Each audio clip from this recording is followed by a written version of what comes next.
अच्छा रुबिका जी, मुझे समझ नहीं आता, हम लोग इतना गुस्सा हुए जा रहे हैं। एक कहा जाता है ना हमारे यहाँ, मुद्दई सुस्त गवाह चुस्त। तो गजबे परेशान है। अच्छा तहसीन भाई जिनके लिए गॉड वॉड कह रहे हैं ना, उनके लिए एक शब्द मैं कहता हूं, राजनीतिक विश्लेषण की बंद घड़ी है। तो 24 साल में 2 बार वो सही बताते, जैसे 24 घंटे में 2 बार घड़ी सही परिणाम बताती है, तो राजनीतिक विश्लेषण की बंद घड़ी है। मैं बहुत लंबे समय से उनको देख रहा हूं, तो वो वैसे ही है। लेकिन मूल बात यह है कि ये जो सारी चर्चा हम लोग कर रहे हैं, किसके लिए हम गुस्से में हो रहे हैं? भाई वो जानते हैं कि कुछ लोग बटेंगे कटेंगे तो लाभ हो जाएगा। राहुल गांधी पुरानी कांग्रेस की तरह, तहसीन भाई बड़ी गंभीरता से कह रहे हैं कि दलित आ जाए, ब्राह्मण आ जाए, मुसलमान, अच्छा ये सब आ ही जाएंगे तो फिर तो कांग्रेस 99 में थोड़ी नहीं टिकती। ऐसा होता क्या? लेकिन फिर जयराम रमेश की जगह या तहसीन भाई को बैठाया जाए, समझदार आदमी को।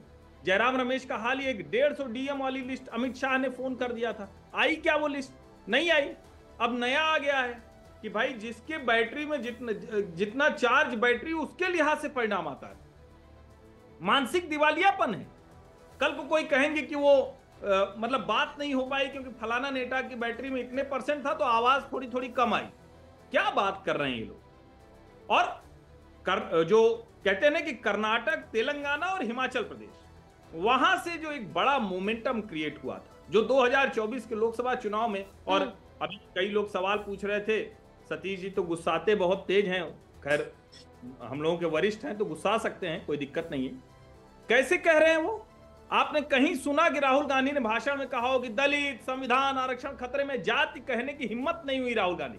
ये होता है जाति की राजनीति, डर लग रही है उनको। नरेंद्र मोदी इसीलिए समझा रहे हैं। और आप सोचिए, जिन जाट सीटों पर ये दावा करते थे, उसमें से भी जो स्ट्राइक रेट है, विनिंग परसेंटेज है, वो बीजेपी का ज्यादा है। और सतीश जी, जो पूरा इकोसिस्टम था वो बड़ा परेशान था, आप तो जानते ही हैं सबको। वो सब के सब बता रहे थे कि ऐसा हो जाएगा, वैसा हो जाएगा, ये होने वाला है, गजब होने वाला है। और आप भी गुस्सा जाते थे, बार बार कहते थे, कह रहे नहीं नहीं, एग्जिट पोल वाले जो कहे थे अभी इससे उधर जाएगा। आपने तो हमको भी कह दिया था कि हमने जब कहा कि ये होने वाला है, भाजपा जीतेगी, तो आपने कहा भाजपा की भाषा बोल रहे हैं, वो चला दीजिए ना। तो मैं आपके ऊपर थोड़ा नाराज हुआ था कि आप बड़े हैं लेकिन आप हमारे मुंह में ये नहीं डाल सकते कि मैं भाजपा की भाषा बोल रहा हूं। मेरी बात सही हो गई, अब वो भाजपा की ही बात थी, क्या करें। अब आप कह रहे थे कांग्रेस की बात, लेकिन झूठी निकल गई, क्या करिएगा सर, ऐसे ही है। लेकिन ये हमारे आपके बीच चलेगा। राहुल गांधी को फुल टाइम पॉलिटिशियन होना है, राहुल गांधी को मुद्दों पर बात करनी, जाति में बांटने से बचना है। अच्छा, अब ये मेरे पास ना कुछ वक्त रह गया है, इसीलिए दोनों चीजें जोड़ दीजिएगा।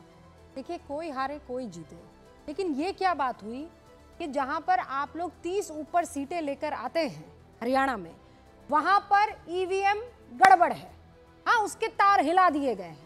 और जहां आप 10 के अंदर सिमट जाते हैं जम्मू कश्मीर में, वहां बल्ले बल्ले, वहां की ईवीएम गजब चुस्त और दुरुस्त है। अरे सर, थोड़ा तो समझदारी से भाषण दें ये लोग, बयान दें।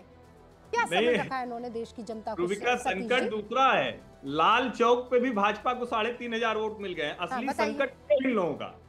सतीश जी, अरे भाई, मैं ही तो कह रहा हूँ, मेरे पास कोई तथ्य नहीं। आप मुझे ना कांग्रेस का प्रवक्ता मत बताइए। मैं नहीं बता रही हूँ, गलत काम कर रही है ना ना, बिल्कुल नहीं सुन कर लीजिए रही हूँ मेरी बात सुन लीजिए। सुनिए, मैं आपको आप आर्गुमेंट, खुद ही ये काम कर रहे हैं, मैंने तो कुछ किया ही नहीं है भाई। अरे भाई, आर्गुमेंट तो सुन लीजिए। हाँ।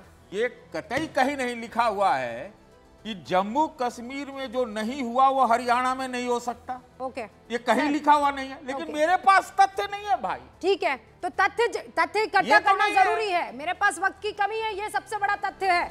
बहुत बहुत शुक्रिया, आप लोगों के साथ बहस हुई, आनंद भी आया और फैक्ट्स भी मिले। आप देखते रहिए न्यूज़ 18 इंडिया।